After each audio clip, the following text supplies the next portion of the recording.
Heavenly Father, we want to thank you for our president.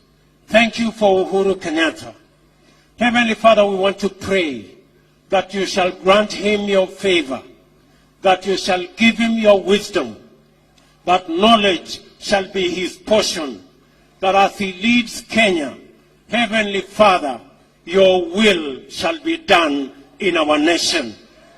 Heavenly Father, we want to pray for all the elected leaders, our governors, our senators, our members of parliament, our MCAs, that all these men and women, Heavenly Father, that you have raised and given position, that they shall lead with integrity, that Heavenly Father, that all of them shall seek to know your will. Father, we want to commit Kenya. Your word reminds us in Proverbs 29:18 that where there is no vision, people perish. Heavenly Father, we want to commit the vision of our nation. Father, we want to commit the big four.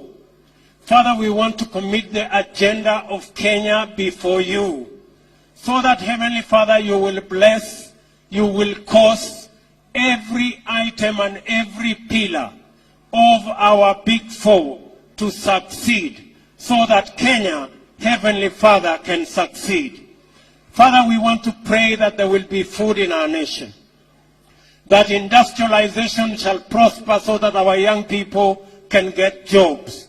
We want to pray for universal health care, so that beyond everything else, this country shall be a healthy nation.